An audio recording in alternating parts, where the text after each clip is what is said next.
everybody, it's another weekly Zoom thing. We're looking at Pange Lingua. And the Pange Lingua has 6 verses, and we did verses 1 and 2 last week and verses 3 and 4 this week. So verses 3 and 4 are more about the Last Supper, and it has some interesting Latin. So we'll start with the Latin as we usually do. Cool. Okay, here we go. In supreme. In supreme. Now, supreme is a bit like the word ultimate. Did you know the word ultimate doesn't mean the best, it means the last one? So in this one, the supreme is also being the last. And it's supreme, you can see the ending there is the same as the ending for chene. So that means we've got supreme is last and chene is supper. Oh, that's funny.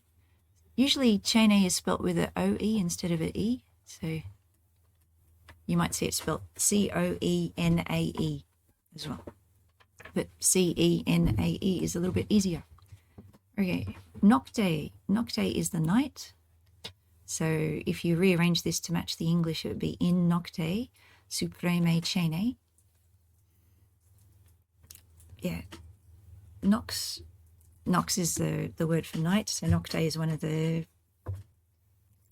declensions. From nox, you get nocte. Okay. Recumbens. So he wasn't sitting, he was reclining. So if you see pictures of the Last Supper where they're reclining back a bit, that's supposed to be more authentic. And he's reclining with the brethren. So cum fratibus, and that's where we get frater, brother. Yeah, fratres. Observata, you can see it's very close to observing, and they're observing the law, lege, or lex is the root word for law, which turns into lege when you break it into different parts. Okay, and plene. We said plena when we said the Ave Maria. Plena is full, and plene is full to match lege. Yeah. And cibus. We're getting close to lunchtime, so we're thinking about food. Cibis in legalibus. So cibus as prescribed by the law. So this is where it gets a bit, is law, observing the full law with the food prescribed by the law. And then cibum is another word. Cibus is the nominative, cibum is the accusative. So cibum is food. Turbe is the word for crowd.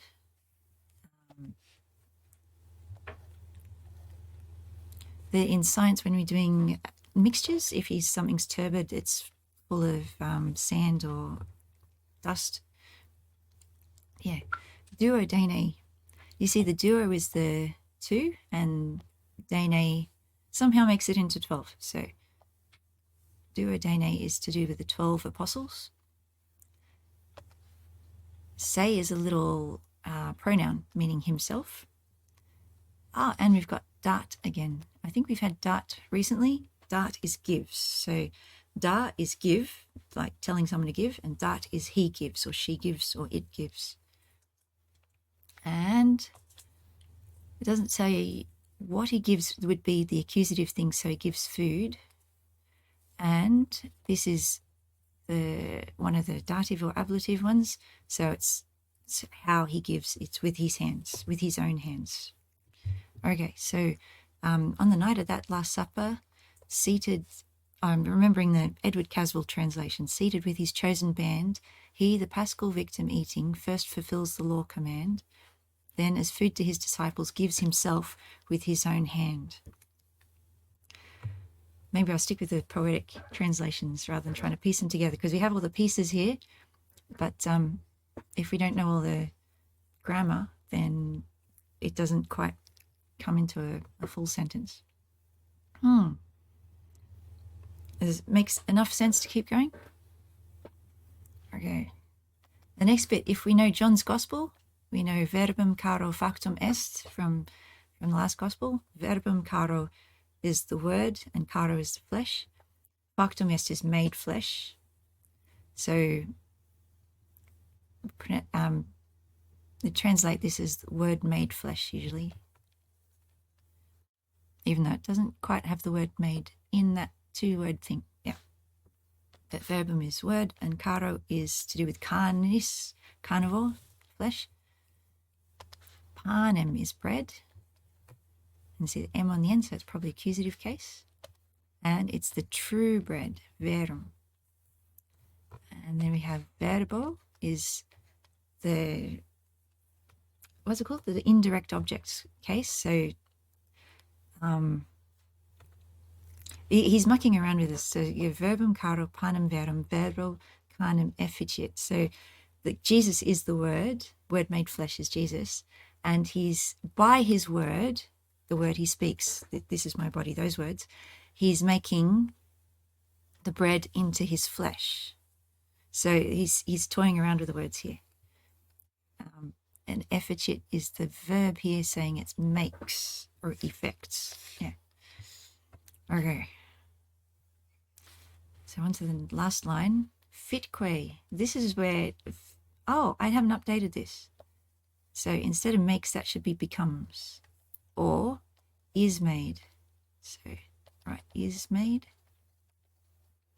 So fit is this makes, or it's the passive voice. So back would be make, and fit would be is made, I think. Sounds right. Fetch it would be is made. Sorry, fetch it is something makes something, and fit is something is made something. So anyway, what is being made? The wine is the object of this sentence, and it's being made into blood. And I should have lined that up so I'd get the blood being red, but wine is red as well. Okay. And it is the blood of Christ. So, and the quay, that little quay here is your and. So sometimes putting a little quay on the end is a nifty way of putting the and in. Okay. Oh, and there's another and. Et is and. We've done that lots of times. Si is a little word called if. So if, sensus is sense, that's pretty clear. And deficit is to do with being deficient. So if your senses can't figure it out, what are we going to do instead? We're going to use fides over here, faith. So deficit, it means is deficient, and to contrast that, we've got sufficit at the end. So deficient, it means it's not enough, but sufficit, it means it is enough. Okay, and so in the middle between there, we've got core. Let's do red for core, huh? Core is a heart, and sincere is sincerum, and firmandum, so making it firm. So confirm, ad firmandum, to confirm. So to confirm the what we believe about this, even though our senses don't see any difference, the for the sincere, is the sincere heart confirmed, or to confirm this for the sincere heart, faith alone suffices. Yes. And last word, alone, is sola. And you know that because when you sing solo, you're singing by yourself. Yeah. Cool. So that is our vocab for the day. You feel ready to go on to the, what's it called? Solfege. Oh, my head is covering up a bit too. Oh, let's see if I can move my head out of the way. There we go. So fit is become or is made, not makes. I think. I'll put my head over the other side for now. Okay, there we go. Cool. So onto the solfege. Now it's the same solfege as last week, so we should be able to go through this really quickly, theoretically. Okay, so you know your do is the top line, the middle space is so, and that makes this one so far mi. So it starts on a mi. Mi, mi, fa, mi, re, so, so, la, do, do, then do, re, and a couple of do's, do, do, ti, la, do, re, re, do, do, ti, la, do. There it is, do. Then this is a climacus, it's falling down. Ti, la, so. So, la, do.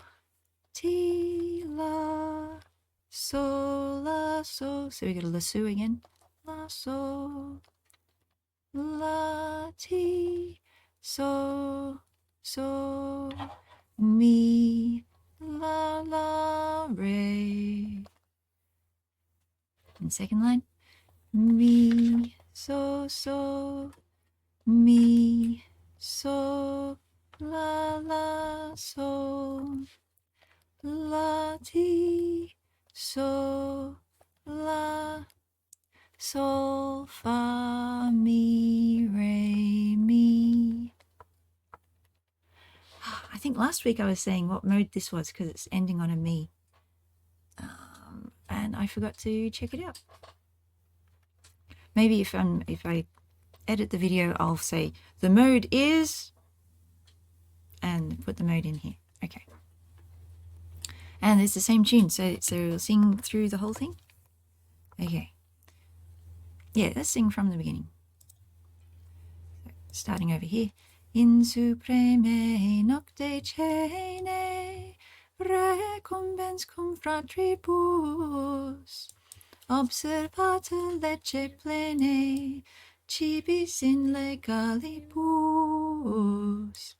cibum dube duodene sedat sui manibus verbum caro panem ferum verbo canem efficit fitque sanguis Christi merum et si sensus deficit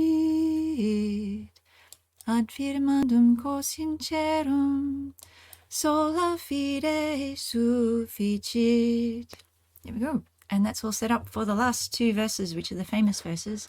They go, tantum ergo sacramentum veneremut. And everyone knows that from benediction, hopefully. There we go. I think that is all the explanation for the quiz. So, yeah, and we're making good time. So I'll stop that recording. For people on the YouTubes or the watching this after the event, look in the description for the link to the Blooket quiz. And, yeah, have a good time practicing all these questions. Okay, God bless. Okay.